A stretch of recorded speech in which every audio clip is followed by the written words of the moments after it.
warahmatullahi wabarakatuh. Waalaikumsalam. Alhamdulillah, puji syukur kehadirat Allah Subhanahu wa taala. Salawat dan salam kita sampaikan kepada pendidik peradaban umat manusia Nabi Muhammad SAW. Ini kami bersama Prof. Agus Radika, pemerhati, pakar, dan memang juga pelaksana di dalam dunia pendidikan, bersama Prof. Agus Suradika, alumni UMJ, dosen Fakultas Ilmu Pendidikan UMJ. Kita bincang-bincang santai dalam rangkaian acara insya Allah berkelanjutan, ngarul ngidul pendidikan Indonesia. Ngalor Ngalor ngidul ya, pokoknya kemana-mana aja kemana-mana bebas ya. bebas. Ujungnya pendidikan. Pendidikan, pokoknya saking banyaknya permasalahan pendidikan ini, kita coba bahas. Nah, pada kesempatan ini kita coba dengan tema khusus, bagaimana kebijakan khususnya Mas Menteri gitu ya, terkait dengan Merdeka Belajar. Nanti juga akan kita lihat tujuan pendidikan nasional kita seperti apa, kemudian peningkatan kualitas SDM kita atau tenaga pendidikan kita seperti apa, sarana prasarana pendidikan kita, kemudian peran orang tua yang sekarang ini tentu risau, yang tentu memiliki kegalauan dengan kondisi COVID begitu ya. Kemudian lingkungan pendidikan kita yang secara umum yang diharuskan, diwajibkan dengan harus memiliki fasilitas IT yang lebih canggih gitu. Padahal secara menyeluruh mungkin Indonesia untuk kebutuhan perut saja mungkin masih bermasalah. Nah, kembali kepada yang pertama itu tadi, terkait dengan tujuan pendidikan. Nah, tujuan pendidikan ini menurut pasal 3 Undang-Undang Nomor 20 tahun 2003, saya kira ini jelas sekali ya, bertujuan untuk berkembangnya potensi peserta didik agar menjadi manusia yang beriman dan bertakwa. Yang beriman dan bertakwa itu kepada Tuhan Yang Maha Esa. Terus kemudian berakhlak mulia, sehat, berilmu, cakep, kreatif, mandiri, dan menjadi orang yang tentu yang demokratis gitu ya, dan bertanggung jawab. Nah, ini kita minta terutama terkait dengan tujuan pendidikan ini, Prof, sejauh mana melihat kondisi situasi yang ada, ketercapaiannya Prof, dengan program Kampus Merdeka, Merdeka Belajar segala itu. Silakan Prof. Iya, menarik emang ya kalau kita bicara pendidikan itu memang bisa ngalor gitu, karena pendidikan itu menjadi hal yang penting dalam semua lini kehidupan.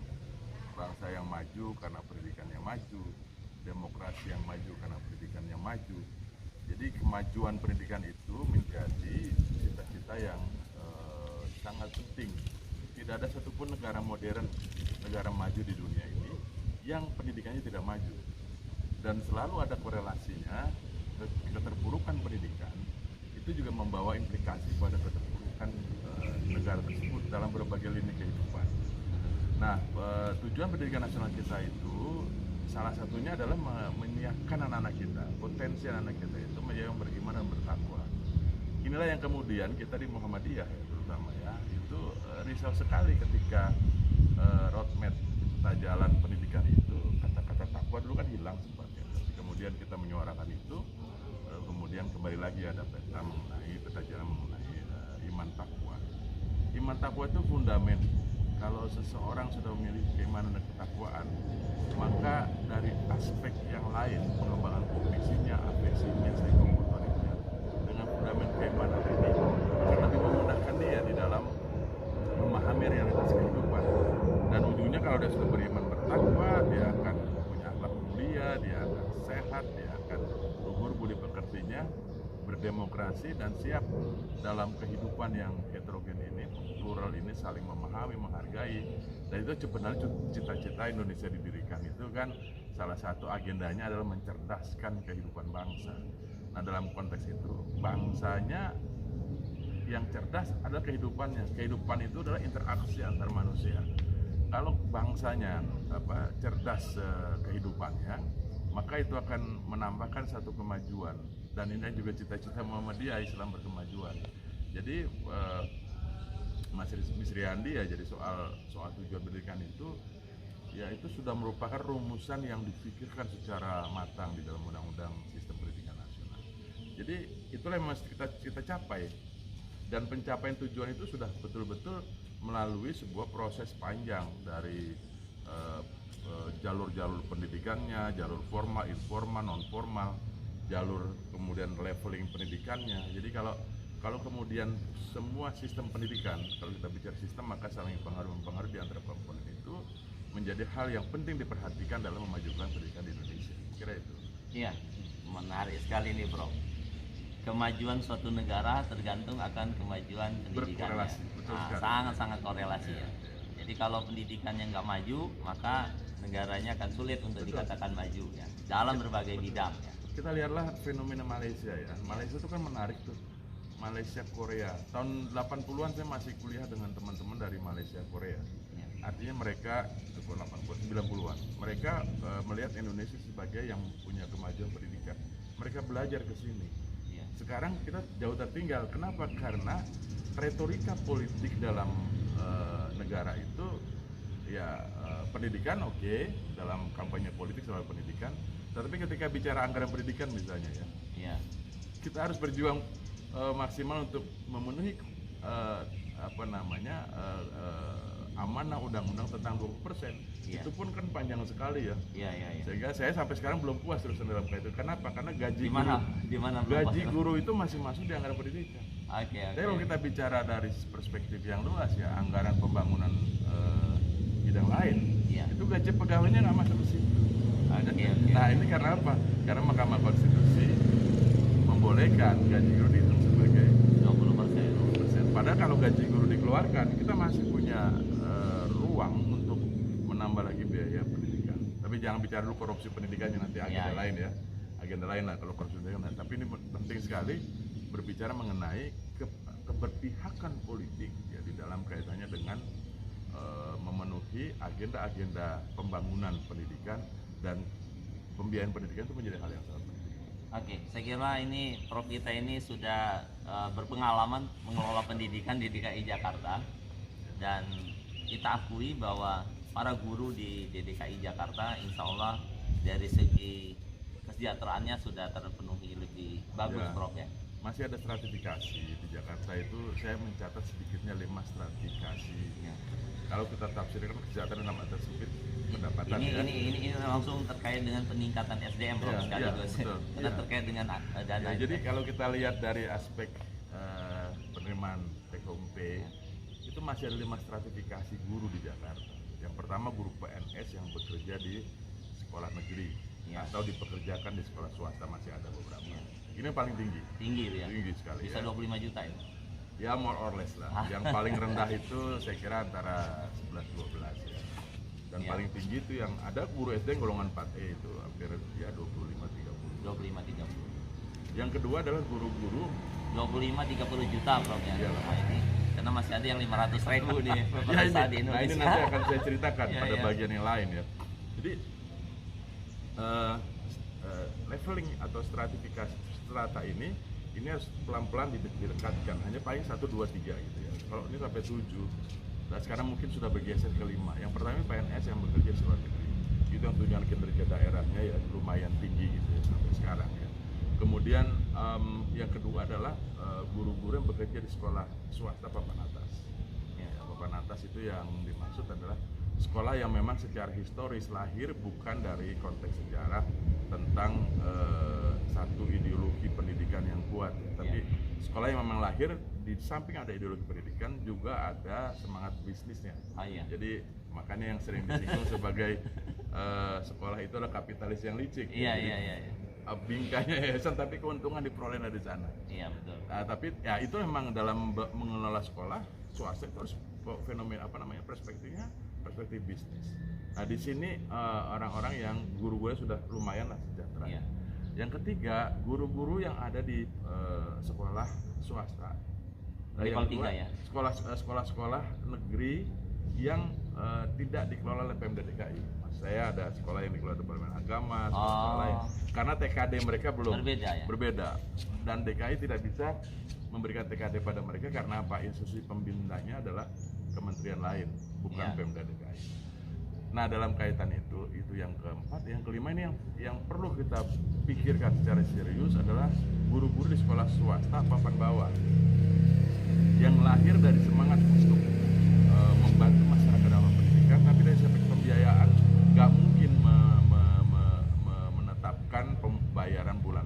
besar, uang Iya. pokok yang besar dan sebagainya.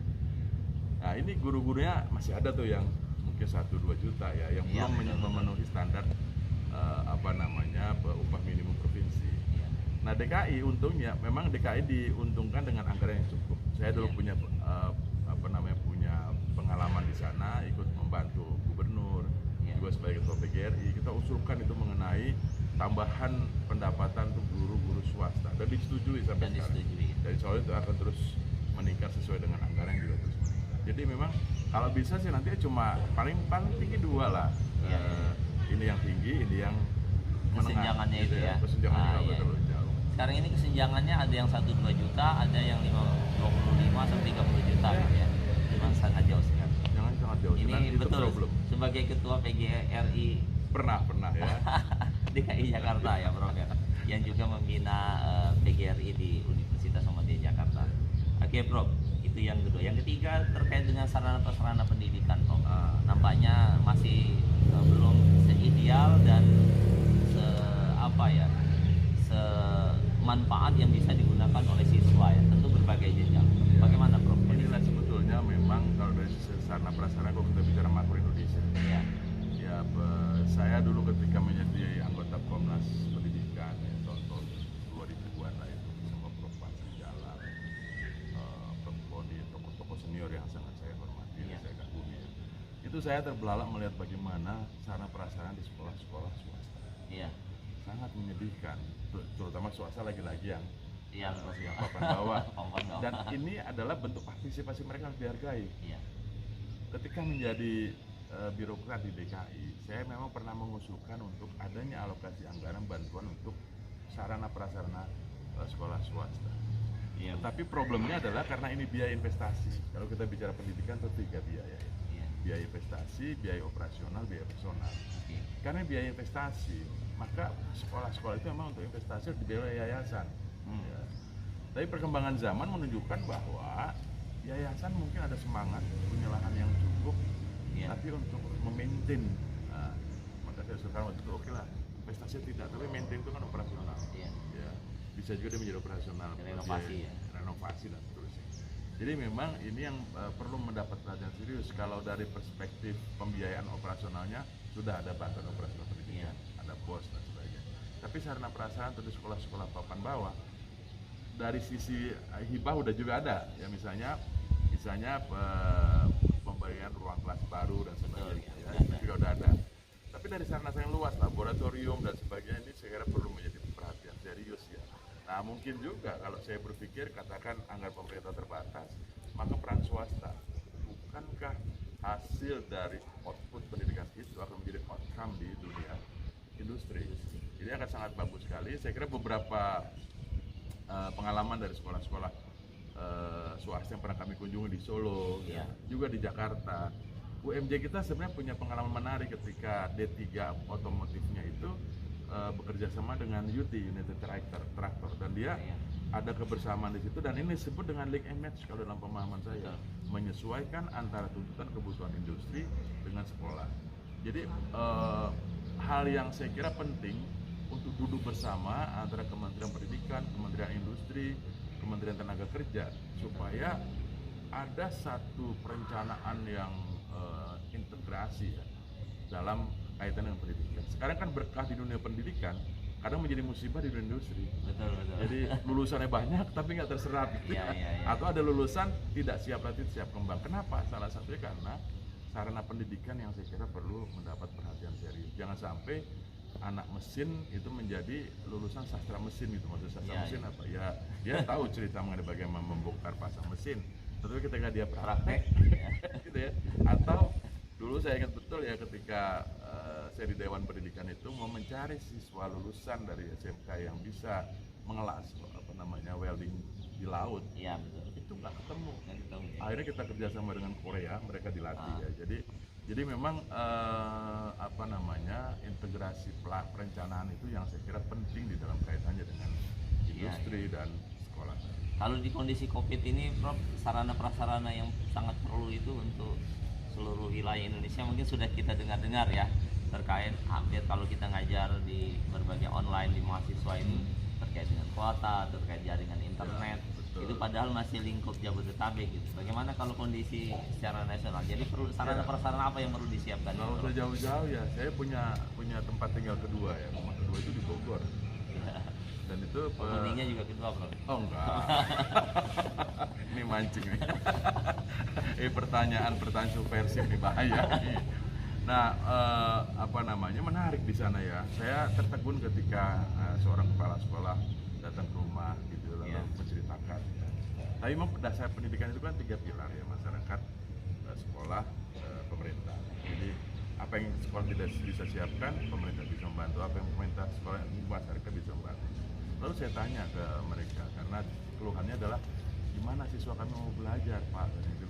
Di rumah mereka nggak ada internet, di rumah mereka rata-rata nggak punya handphone. Kalaupun punya handphone, pulsanya ya saya bilang nanti kita bicara Pak Camat, Pak Lurah. Tapi sementara ini anak tidak boleh berhenti belajar. Sehingga saya izinkanlah halaman-halaman rumah itu silakan kita bikin pendidikan di sini, tapi dengan progres yang baik. Ya. Jadi nggak usah jauh-jauh ke luar lah di Tangerang misalnya juga gitu ya. Betul. Nah, oleh karenanya saya kira kalau kita punya gagasan tentang sekolah-sekolah yang distance learning, ya, pembelajaran berjarak, ya, atau orang menyebutnya pendidikan jarak jauh yang dikenal itu, konsep dasarnya itu distance learning. Memang ada persyaratan utamanya.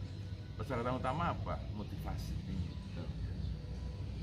Apapun hebatnya persiapan sarana, kalau motivasinya rendah, nggak akan terjadi proses pembelajaran yang ya highly motivated gitulah ya. Nah, yang kedua itu ya dari perspektif apa namanya, bagus. Oke, nampaknya ada backsound yang cukup bagus dari masjid persiapan azan zuhur. Saya kira itu bagian dari keindahan juga. Ini sarana terkait dengan masa COVID ini tentu perlu jadi perhatian khusus. Ada yang lagi galau nih, Prof, bagian dari poin kita, termasuk lingkungan pendidikan yang memang kondisinya memang sangat bervariasi gitu ya. Tapi peran orang tua ini, peran orang tua seperti apa nih, Prof, dalam kondisi COVID khusus? Ya, memang problem kita yang serius itu adalah kan pilar pendidikan tadi sudah saya jelaskan, ada 3 ya, masyarakat dan keluarga tentu, kemudian sekolah dan pemerintah. Nah, problem yang serius kita itu adalah ketika orang tua sudah punya pandangan bahwa urusan sekolah itu adalah urusan pemerintah. Jadi begitu saya menyekolahkan anak saya ke sekolah, tugasnya sudah selesai sebagai orang tua. Padahal dalam diri ekonomi itu pendidikan itu tidak murni publik, tidak juga murni private. Dia ada perpaduan itu. Artinya sesungguhnya kalau ada anak yang gagal di sekolah, yang menderita pertama itu keluarga. Akumulasi dari semua itu baru negara. Nah, oleh karenanya sebenarnya peran orang tua dan sekolah ini sangat penting. Apalagi kalau kita lihat sebagian besar waktu anak itu ada di rumah. Nah, ketika orang tua yang tadi ya saya katakan suatu kondisi yang kita harapkan itu ketika orang tua udah anak saya kan bisa sekolahkan, dia menjadi tanggung jawab sekolah. Apalagi kalau misalnya mereka berkelahi malam hari, yang dicatat siswa sekolah X itu saya paling belum menyisakan data yang juga berantemnya malam hari gitu kan, yang disalahkan pihak sekolah gitu, atau dibawa oleh sekolah. Nah, oleh karenanya saya kira di sini penting untuk mengembalikan bagaimana partisipasi masyarakat, terutama keluarga, orang tua di dalam kaitannya dengan mendidik. Kalau bicara digitalisasi, itu ada di situ. Sekarang itu keluarga itu berarti bukan hanya bapak ibu anak tapi internet. Saya menyebutnya sebagai the new extended family. Keluarga baru luas, ada internet di situ, anak belajar juga dari internet kan. Wah, kalau ini nggak dibimbing sama keluarga, bahaya sekali. Maka peran orang tua itu menjadi sangat penting. Orang tua adalah kepala sekolah, anak-anaknya di rumah, juga dia menyiapkan kurikulum bagaimana belajar. Sekarang perlu kita harus lakukan untuk mengembalikan peran pendidikan kepada keluarga, tidak hanya pada sekolah. Siap, Pak. Saya kira akan banyak dan panjang diskusi kita ini, khususnya masalah orang tua. Mudah-mudahan bisa menjadi fokus diskusi kita selanjutnya. Bagaimana sekolah, bagaimana pemerintah, bagaimana masyarakat untuk mendidik orang tua. Saya kira itu, Prof. Dan dibatasi oleh waktu. Kita lagi Disponsor ada yang lain, ini sponsor. Mudah-mudahan Suli 5. saya belum bayar. Terima kasih Bro. Oke, Mas. Sukses selalu Bro. Amin, amin. Mohon bimbingannya dan arahannya terus. Oke. Terima kasih pemirsa. Assalamualaikum warahmatullahi wabarakatuh. Salam berkemajuan dunia pendidikan Indonesia.